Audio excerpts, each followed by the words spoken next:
네, 안녕하십니까.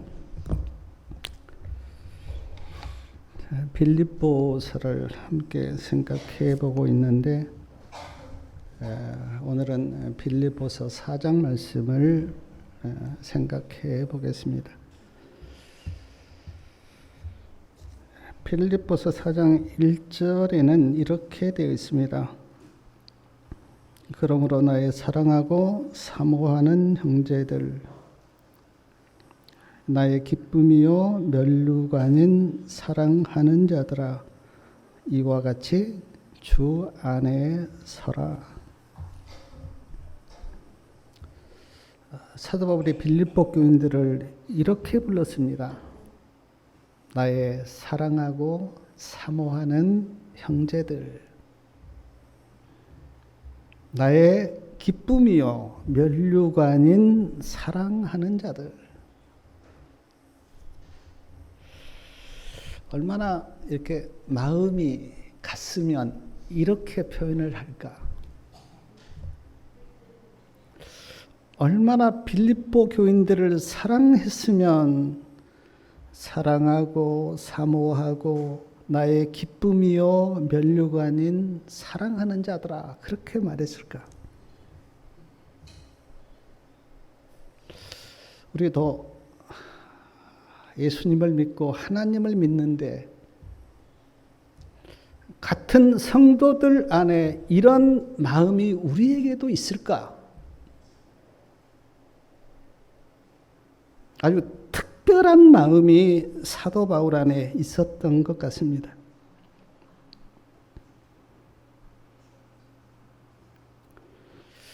그리스도의 피로 맺어졌기 때문에.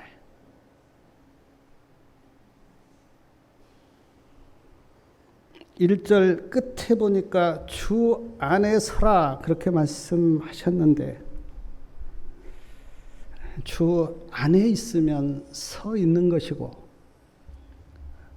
주님 밖에 있으면 넘어진 겁니다. 우리 성도님들은 주님 안에 계십니까? 주님 밖에 계십니까? 한번 자신을 깊이 점검해 보시길 바랍니다. 나는 영적으로 믿음 안에서 주님 안에 있는가? 아니면 주님 밖에 있는가? 우리는 어떤 사람의 마음을 볼 수는 없습니다. 그래서 우리는 몰라요. 그러나 하나님은 아시고 본인은 알아요.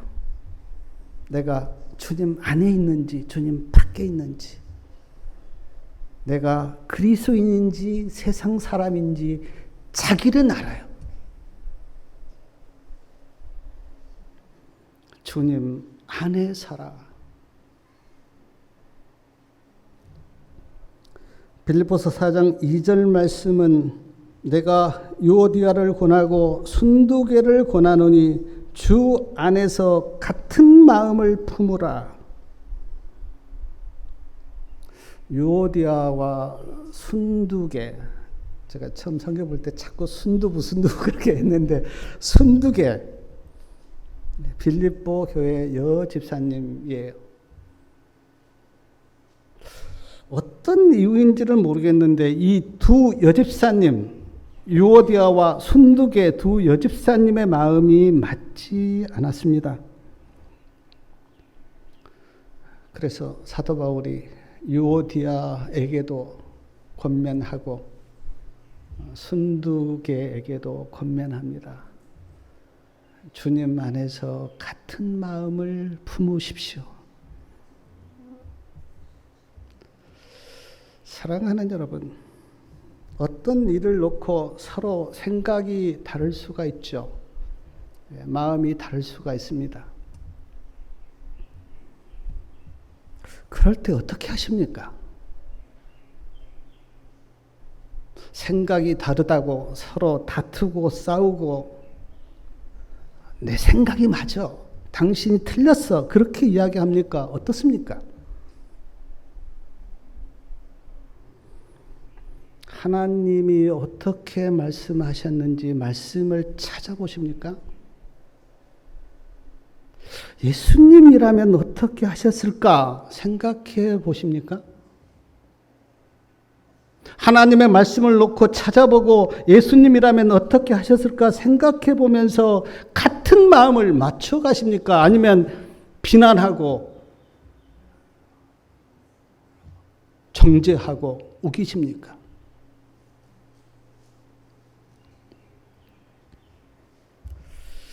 우리가 이제 하나님 앞에서 나를 돌아보잖아요. 저도 성격적으로 지기 싫어하는 성격이에요. 그래서 누구와 생각이 다르면 우격다짐을 하고 이기는 그런 일이 참 많았습니다. 자존심이 상해서 그냥 받아들이지를 못했어요. 근데 그렇게 하면 안 됩니다. 우리가 예수님을 믿는 그리스도인이라면 하나님께서 어떻게 말씀하셨는지, 예수님이라면 어떻게 하셨는지를 생각하면서 우리가 마음을 이야기해야 돼요. 그리고 이게 예수님의 뜻이 아니면 겸손하게 자기를 내려놓을 수 있는 그런 마음을 가지셔야 돼요. 그래야 우리의 마음들이, 우리의 생애가 주님을 닮아갑니다. 성경에 선 줄로 생각하는 자는 넘어질까 조심하라 이런 말씀이 있는데 내가 옳다고 생각하는 그 자체는 아직 부족한 거예요. 저는 인생을 살면서 많이 느낍니다. 살아보니까 결코 인생이 나만 옳은 게 아니구나. 진짜 겸손해야 되겠구나. 모르는 게 얼마나 많은지 모르겠어요.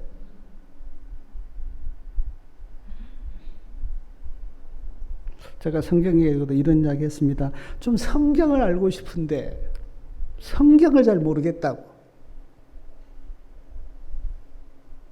이론적으로는 알죠. 그러나 그 말씀 속에 들어있는 하나님의 마음과 하나님의 뜻은 갈수록 모르겠어요. 이제 좀 눈이 좀 트일까 말까 하는데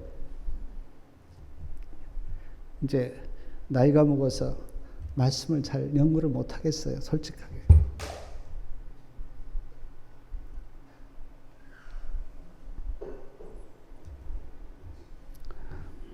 빌보서 4장 3절에 보니까 사도 바울이 빌립보 교인들에게도 이렇게 권면합니다. 유오디아와 순두계가 복음을 위하여 나와 함께 수고하였는데 그들이 좀 마음을 합치도록 너희가 좀 잘 이렇게 권면해라. 그들의 이름이 어디에요? 생명책에 있느니라. 사랑하는 여러분, 제가 성경을 보니까 성경에는 3가지 책이 나옵니다. 생명책이 나오고 말라기 3장 16절에 보니까 기념책이 나오고 에레미야 17장 1절에는 유다의 죄를 기록했다고 하는 말씀이 나와요. 생명책에는 구원받은 사람들의 이름이 기록되어 있다. 그렇게 정언에 기록되어 있습니다. 기념책에는 예수님을 믿는 사람들의 선한 행위가 기념책에 기록되어 있고 죄책에는 우리의 죄들이 기록되어 있다. 근데 예수님을 믿는 사람들의 죄는 거기에 용서됨이라고 기록되어 있다고 증언에 말씀합니다. 사랑하는 여러분, 우리 성도님들의 이름이 생명책에 다 기록되기를 바랍니다. 그것처럼 축복은 없어요. 우리의 이름이 하늘 생명책에 기록된 것만큼 우리에게 은혜와 축복은 없어요. 우리가 열심히 신앙생활 했는데 우리의 이름이 하늘 생명책에 없다면 어떻겠습니까?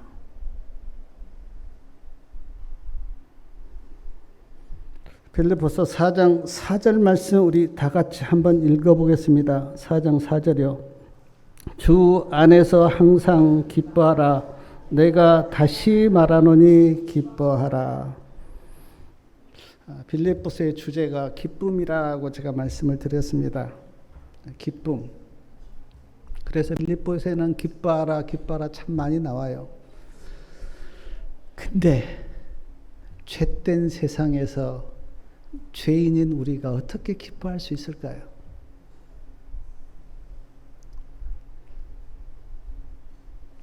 제가 이렇게 뉴스도 들어보고 유튜브도 보고 세상 돌아가는 거 보고 정치 이렇게 좀 보면 기뻐할 일이 없어요, 잘. 서로 막 비난하고 싸우는 것 보면 기쁨이 없어요. 근데 어떻게 기뻐할 수 있을까? 세상을 바라보고 죄된 사람들을 보면 기쁨이 없습니다. 기뻐할 일이 없어요. 근데 예수님이 나를 어떻게 구원하셨는지 생각하면 기쁨이 넘쳐요. 나 같은 죄인을 예수님이 어떻게 구원하셨는가를 생각하면 마음에 감격과 기쁨이 있어요. 예수님이 나를 어떻게 사랑하시는가를 생각하면 마음이 기뻐요.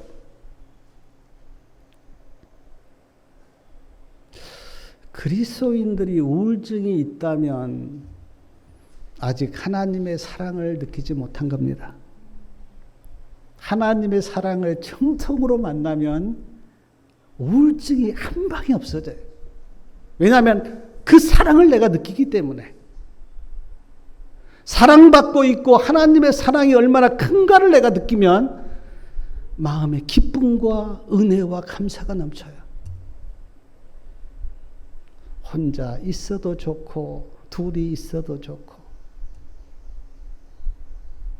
누가 저에게 목사님 이렇게 큰 집에 혼자 있으면 외롭지 않습니까? 아니요. 기뻐요.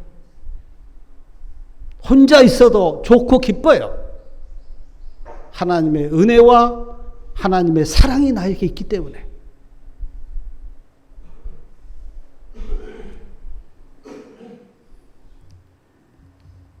그러므로 사랑하는 여러분, 우리 성도님들은 주님을 바라보십니까? 세상을 바라보십니까? 내가 늘 주님을 생각하고 주님을 바라보고 계십니까? 아니면 그냥 뉴스 보고 세상 보고 정치 보고 그러면서 막 마음이 힘들고 혹시 나에게 기쁨이 없다면 예수님을 생각하고 예수님을 바라보시기 바랍니다.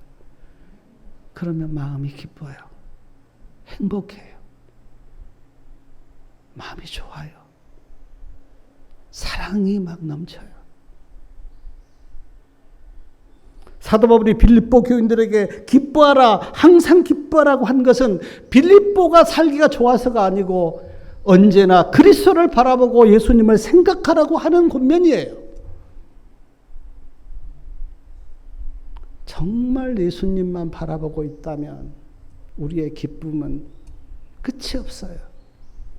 근데 예수님을 바라보지 않고 세상을 바라보면 당장 마음이 힘들고 괴롭습니다. 그러므로 기뻐하라고 하는 그 의미는 항상 주님 바라보고 주님 사랑하라고 하는 그런 권면이에요.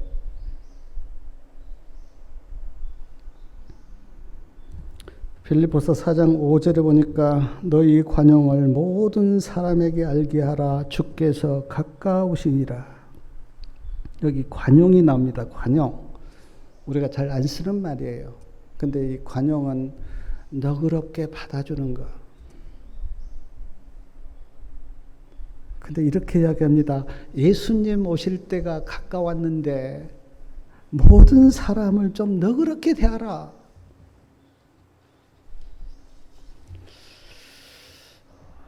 사장님 좀 생각해 보십시오. 예수님 오실 때가 되었다고 막 하면서 탐욕적이고 이기적이고 교만하면 어떻게 예수님을 만날 겁니까? 그런 마음으로. 그러므로 진짜 우리가 주님을 기다리고 말세에 살고 있다고 생각이 들면 좀 사람이 좀 너그럽고 그래서 사람들을 좀 이렇게 받아주고 용납하고 품어주고. 제가 전에 이런 글을 읽은 적이 있습니다. 우리가 바다, 왜 바다인가? 모든 물들을 다 받아주기 때문에 바다래요. 그래, 보니까 어떤 물이 들어와도 다 받아주기 때문에 바다래요.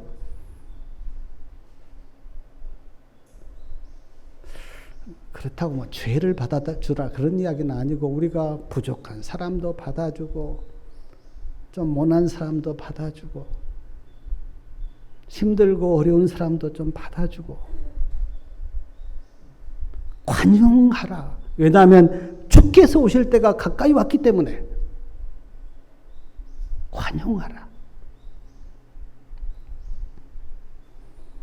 아까도 말씀을 드렸듯이 제가 이제 좀 나이가 저도 이제 60 중반인데 이렇게 나이가 좀 먹으니까 젊었을 때 막 혈기 부리고 막 자기 주장 펴고 부끄러워요. 지금은 내가 좀 관용을 베풀면서 그렇게 좀 점잖게 나이를 먹으면 얼마나 덕이 있고 좋을까.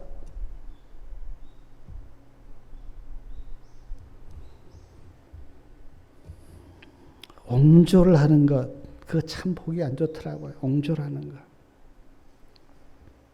넓은 마음으로 모든 사람에게 관용을 베푸는 그런 주의 백성들 되시기 바랍니다. 빌립보서 4장 6절 말씀 우리 다 같이 한번 읽어보겠습니다. 6절이요. 아무것도 염려하지 말고 오직 모든 일에 기도와 간구로 너희 구할 것을 감사함으로 하나님께 아뢰라. 염려하지 말라 아무것도. 그리고 모든 일에 기도와 간구로 감사함으로 하나님께 아뢰라. 세상 사람들은 염려가 되지만 그 염려를 어떻게 할 겁니까? 누구에게 줄 수도 없고 주면 또 그 사람이 염려 받으면 좋아하겠어요? 세상 사람들은 염려를 어떻게 할 수가 없어요. 자기가 껴안고 염려할 수밖에 없어요. 근데 제가 베드로전서 5장 7절 말씀에 보니까 너희 염려를 다 예수님께 맡겨버리라. 우리에게는요, 염려를 맡기실 분이 계세요. 예수님께서 우리에게 그래 네 염려 다 가지고 나에게 와라. 내가 받아줄게 라고 말씀하셨어요. 세상 사람들은 염려를 어떻게 할 수가 없는데 우리는 그 염려를 예수님께 맡길 수 있다고 하는 것이 얼마나 은혜이고 축복입니까? 근데 왜 염려를 안 맡기십니까? 어떤 분이 이렇게 말씀하시더라고요. 기도할 때는 다 주님께 맡겼다가 기도 끝나면 다 받아서 다시 간다고. 왜 안 맡기십니까, 염려를? 예수님께서 염려를 다 내게 맡겨라 그렇게 말씀하시는데 왜 염려를 안 맡기십니까?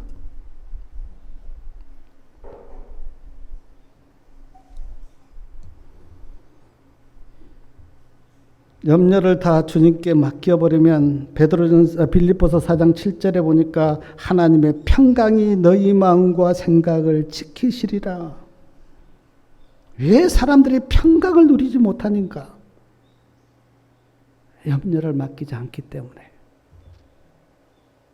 그래서 세상 사람들과 그리스도인이 전혀 차이가 없는 게 세상 사람들도 염려하고 그리스도인도 염려하고 세상 사람들도 한숨 쉬고 그리스도인도 한숨 쉬고. 마태복음 6장에 보면 예수님이 이런 말씀하셨어요. 누가 염려함으로 자기 키를 한 자나 키울 수가 있느냐. 공중에 나는 새도 먹이시고 들에 백합화도 기르시는데 하물며 너희일까 보냐. 염려를 다 나에게 맡기라. 공중의 새는요, 물론 날고 먹이를 먹지만 제가 볼 때 염려는 안 한 것 같아요. 들의 백합화도 염려 안 해요. 하나님이 먹이친다고 하는 것을 그들은 믿고 살아요. 근데 우리는 못 믿죠. 우리는 내가 뭘 해야 돼요. 내가. 우리가 뭐 예수님을 믿고 하나님을 믿는다고 하는데 진짜 믿는 겁니까?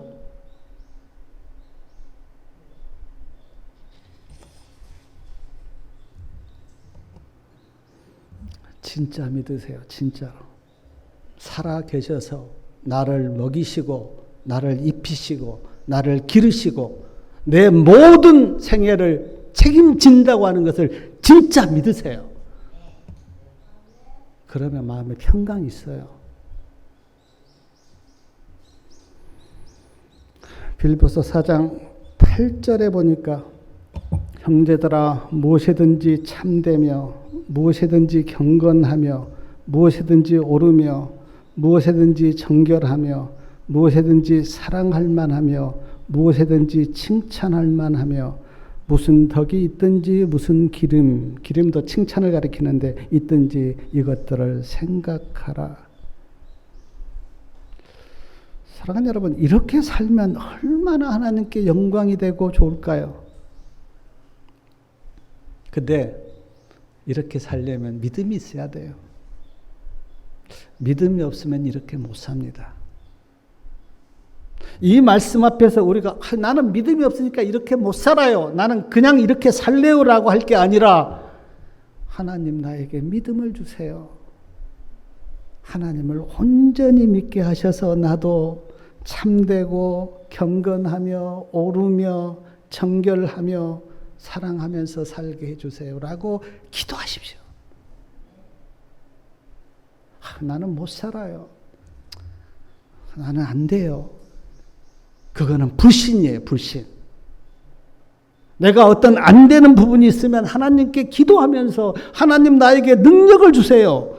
나와 함께 해달라고 그렇게 기도하고 하나님께 나아가는 사람이 믿음의 사람이에요.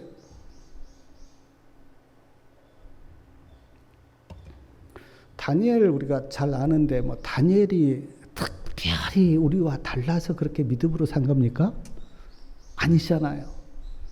우리와 똑같은 사람인데 다니엘은 전적으로 하나님을 의지하고 믿었기 때문에 다니엘의 생애가 그렇게 믿음에서 믿음으로 간 거 아닙니까? 성경에서 우리가 뭐 에녹도 보고 다윗도 보고 하는데 그들이 다 우리와 뭐 달라서 그렇습니까? 어떻게 보면 지금 우리가 살고 있는 이 세계가 얼마나 살기 좋고 편합니까? 다니엘은 포로로 끌려가서 바벨론에서 그렇게 믿음으로 살았는데 오늘 우리는 얼마나 편하게 살고 하는데 왜 믿음으로 못 삽니까?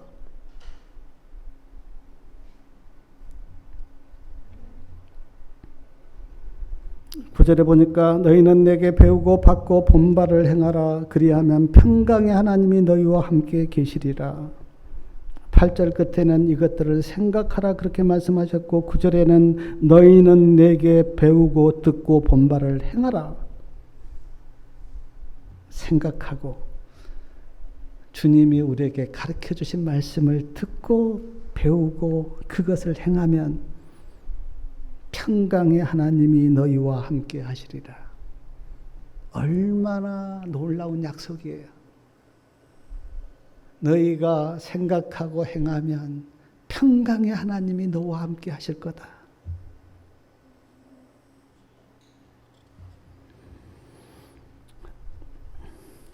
빌립보서 4장 11절하고 12절 말씀 우리 다 같이 한번 읽어보겠습니다. 11절하고 12절이요. 내가 궁핍함으로 말하는 것이 아니라 어떠한 형편에든지 내가 자족하기를 배웠으니 내가 비천에 처할 줄 알고 풍부에 처할 줄도 알아. 모든 일에 배부르며 배고픔과 풍부와 궁핍해도 일체의 비결을 배웠노라. 사도 바울이 고백합니다. 나는 어떤 형편에 처하든지 자족하기를 배웠다. 그래서 뭐 비천에 처해도 괜찮고 풍부해도 괜찮고 배가 불러도 괜찮고 배가 고파도 괜찮고 뭐 잘 살아도 그것 때문에 교만하지 않고 뭐 못 살아도 그것 때문에 원망하지 않고 내가 어떤 형편에 처하든지 자족하기를 배웠다.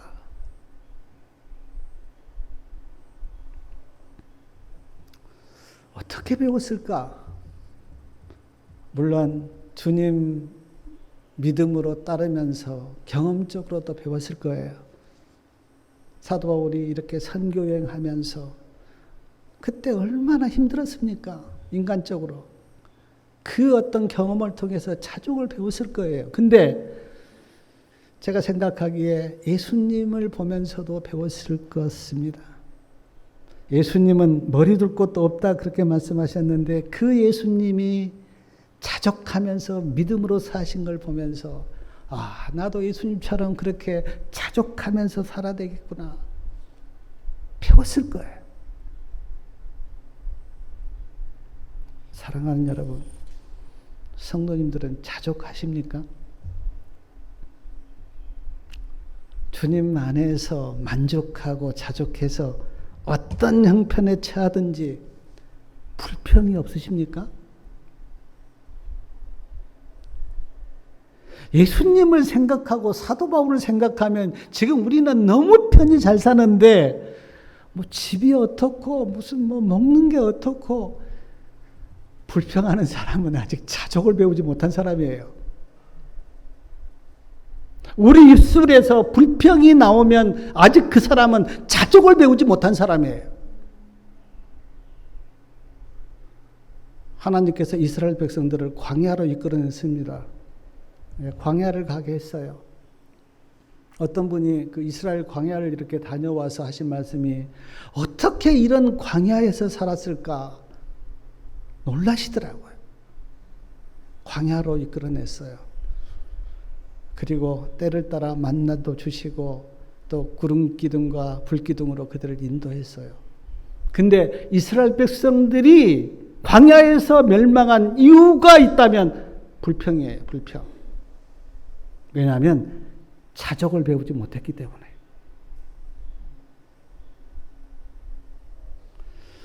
물론 저도 완벽한 건 아닙니다. 그러나 지금 우리가 한 그 불평이 합당합니까? 뭐 집이 좁아, 뭐 방이 좁아, 뭐 수도가 불편해, 뭐 먹을 것이 좀 합당합니까? 제가 살아보니까요, 김 한 톳 50장짜리 사면 이제 보통 저는 한 끼에 2장 구워서 먹거든요. 올리브 열매 한 병 사고 김 한 톳 사면 한 달 먹겠더라고요. 한 달. 너무 맛있어요. 아직 우리가 뭐 집이 불편하고 뭐 먹을 게 좀 불편하다고 한 그런 불평이 우리에게 나온다고 하는 것은 아직 우리가 자족을 배우지 못한 거예요. 차 가지고 있고 집 가지고 있고 컴퓨터 있고 어떤 분이 그랬어요. 그러면 세계적으로 상위 10%라고.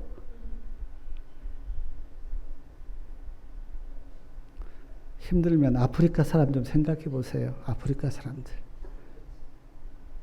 물떠러 면리 가서 꾸정물 떠와서 드신 아프리카 사람들 좀 생각해 보세요.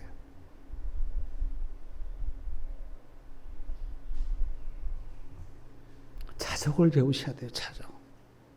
어떻게 배울 건가? 그리스도 안에서 만족하면 자족이 있어요.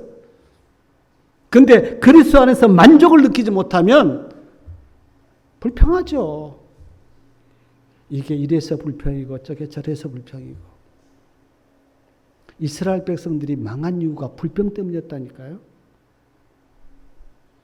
사도 바울이 나는 일체의 비결을 배웠다. 풍부해도 빈곤해도 많이 있어도 없어도 그것이 나의 믿음을 좌우하지 못하는 일체의 비결을 배웠다고. 사도 바울은 배웠는데 왜 우리는 못 배웁니까? 사도 바울은 예수님을 보면서 그걸 배웠는데 왜 우리는 예수님에게서 못 배웁니까?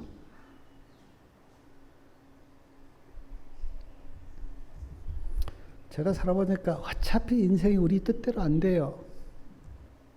우리가 계획을 세운다고 되는 것도 아니고 우리 뜻대로 안 돼요. 그러면 우리 다 뜻을 주님께 맡기고 주님 안에서 자족하면서 만족하면서 살면 얼마나 마음에 평안이 있고 좋습니까? 어차피 인생이 내 뜻대로 안 되는데 내가 막 내 인생을 살려고 발부둥 칠 것이 아니라 그냥 주님께 맡기고 주님 안에서 평강을 누리면 얼마나 행복하고 좋겠습니까? 성경에서 제일 유명한 말씀이 빌립보서 4장 13절인데 4장 13절 말씀 우리 같이 한번 읽겠습니다. 너희 내게 능력 주시는 자 안에서 내가 모든 것을 할 수 있느니라. 사도 바울은 주님의 그 능력 안에서 비천해도 괜찮고 풍부해도 괜찮고 많이 있어도 괜찮고 없어도 괜찮고 내가 모든 것을 할 수 있습니다. 주님 안에서.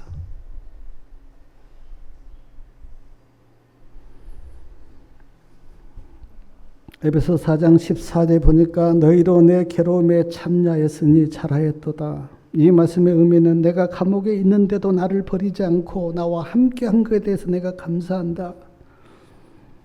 내가 어떻게 마게도냐에서 복음 전한 거 너희가 잘 안다. 내가 마게도냐를 떠날 때에 나를 도와준 교회는 필리포 교회밖에 없었다. 그렇게 감격하면서 말합니다. 그리고 빌립보서 4장 16절에 보니까 내가 데살로니카에 있을 때에도 나를 빌립보 교인들이 몇 번이나 도왔다. 이번에도 에바브로디도를 통해서 많은 것을 나에게 보내주었는데 참 내가 풍족하다. 근데 그것이 하나님께 드려진 뭐라고요? 하나님께 드려진 뭐라고 이야기합니까? 그것이 향기로운 제물이었다. 18절에 나오잖아요. 하나님이 받으실 만한 향기로운 제물이었다. 그리고 하나님을 기쁘시게 하였다고. 우리가 누구를 도우면요, 그게 하나님께 드려진 향기로운 제물이래요. 이 말은 하나님이 받으신다는 거예요. 하나님이. 나는 누구에게 뭘 줬는데 그걸 누가 받으시냐면 하나님이 받으신대요. 그리고 하나님이 기뻐하신대요. 그러므로 사랑하는 여러분, 너무 아깝게 생각하지 말고 좀 나누세요. 그냥 드리세요. 그걸 하나님이 받으신대요. 그래서 마태복음 10장 42절에 보면 작은 자 하나에게 냉수 한 그릇이라도 준 것이 하나님이 상을 베푸신다고. 빌립보서 4장 19절 말씀에는 이렇게 되어 있습니다. 나의 하나님이 그리스도 예수 안에서 영광 가운데 그 풍성한 대로 너의 모든 쓸 것을 채우시리라. 하나님이 너를 도와준대요. 하나님이 너의 모든 쓸 것을 채워주시리라. 그래서 저도 우리 성도님들이 이제 뭘 교회에 이렇게 헌신하고 또 이렇게 도우면 저도 꼭 이렇게 인사를 합니다. 하나님이 더 풍성히 채워주실 거예요. 하나님이 축복해 주실 거예요. 하나님이 도와주실 거예요. 저도 그렇게 인사를 해요. 그리고 그게 사실이고요. 사랑하는 여러분, 빌립보 교인들은 사랑으로 사도 바울을 돕고 사도 바울은 감사해서 축복해 주고 얼마나 이 관계가 아름다운지 모르겠어요.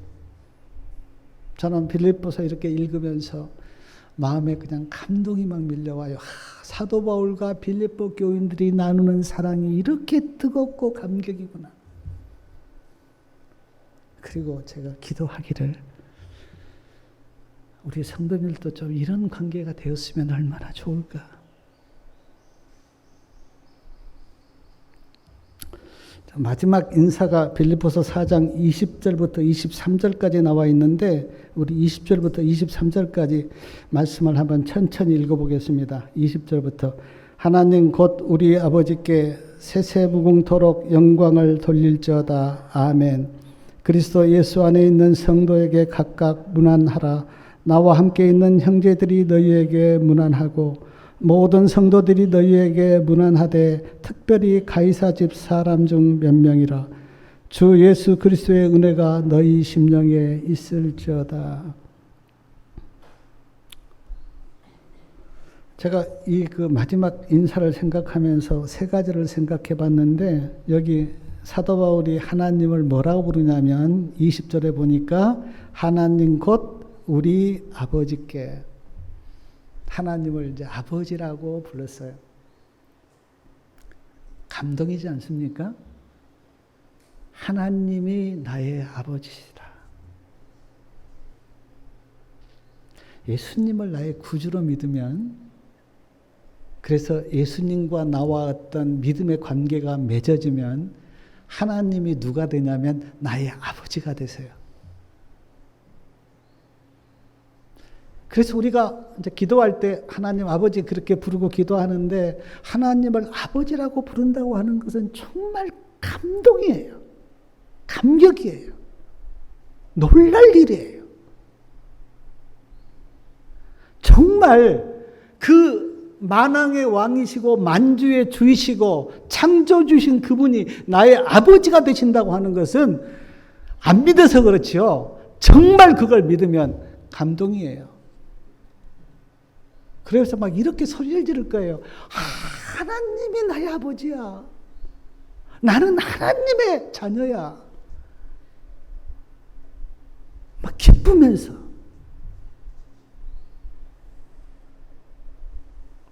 그런 기쁨과 감격이 우리에게 있습니까?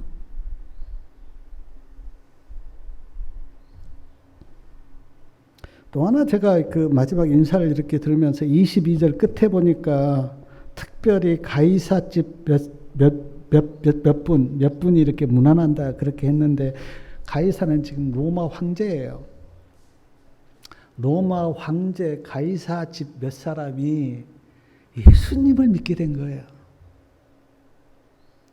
지금 이때는 그냥 가이사를 다 주라고 믿고 가이사가 그냥 하나님이처럼 그렇게 다 믿고 살았던 이 시대에 가이사 집 사람 몇 사람이 바울의 전도를 받고 예수님을 믿게 된 거예요. 그리고 빌립보 교인들에게 문안 인사를 합니다. 얼마나 놀라운 일이에요. 하나님은 그곳에서도 역사하셔서 가이사 집, 황제 집안 사람이 예수님을 믿도록 역사하신 하나님의 은혜. 놀랍잖아요.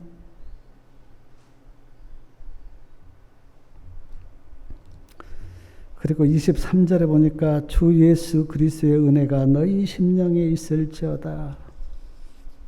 예수님의 은혜가 너희 심령에 있을지어다. 사랑하는 여러분, 우리 성도님들의 심령, 즉 마음에 예수님의 은혜가 있습니까? 여기 은혜는 임재를 가리키기도 하는데 우리 심령 속에 예수님의 임재가 있습니까? 일을 할 때나 길을 갈 때나 어느 상황에서든지 내 심령 속에 예수님의 임재가 있습니까? 예수님의 임재가 있으면요, 찬양이 나오고 기쁨이 있고 감사가 나와요. 근데 예수님의 임재가 없이 그냥 밋밋하면 세상 사람들과 다를 바가 없어요. 사도 바울은 이것을 알았어요. 그래서 사도 바울 그 바울 서신에 보면 거의가 다 끝 인사가 뭐냐면 예수님의 은혜가 너희에게 있을지어다. 저는 늘 이렇게 기도합니다. 주님의 은혜가 내 심령을 떠나지 않게 해달라고. 어느 때 제일 공고하냐면 예수님의 은혜가 내 심령에 없을 때 굉장히 공고하고요. 그래서 그때는 막 찬양을 부르고 또 말씀을 기억하고 기도하면서 은혜를 초청을 해요. 내 심령에. 예수님의 은혜가 내 심령에 있게 해달라고. 은혜가 있으면요, 굉장히 사람이 부드러워지고 친절해지고 사랑이 나와요. 근데 은혜가 없으면요, 세상 사람하고 똑같죠. 그리고 사랑이 나오질 않아요. 은혜가 없으면. 그래서 사도 바울은 편지 때마다 이렇게 권면합니다. 주님의 은혜가 너희에게 있을지어다. 사랑하는 여러분, 항상 우리 성도님들의 심령에 하나님의 은혜가 있기를 바랍니다. 은혜가 머물기를 바라요. 제가 빌립보서 이렇게 쭉 생각하면서 우리가 여러 말씀을 서로 나눴는데 오늘 그 빌립보서 4장 말씀을 보면 이렇습니다. 주 안에 서십시오. 주 안에서 같은 마음을 품으십시오. 주 안에서 기뻐하십시오. 다른 사람에게 관용을 베푸십시오. 염려하지 말고 모든 일을 예수님께 맡기십시오. 예수님을 믿는 사람답게 참되고 경건하게 사십시오. 어떤 형편에서든지 자족하고 불평하지 마십시오. 서로 사랑하고 주 예수의 은혜가 심장에 있을지어다. 이게 사도 바울이 빌립보서 4장을 통해서 우리에게 주는 말씀이고 권면입니다. 이 말씀이 우리 성도님들의 마음속에 항상 머물러 있어서 정말 하나님을 기쁘시게 하고 하나님께 영광을 돌리고 또 나도 하나님의 사랑 안에서 기쁨과 은혜가 넘치는 그런 믿음의 권속들이 다 되시길 바라면서 말씀을 마치겠습니다.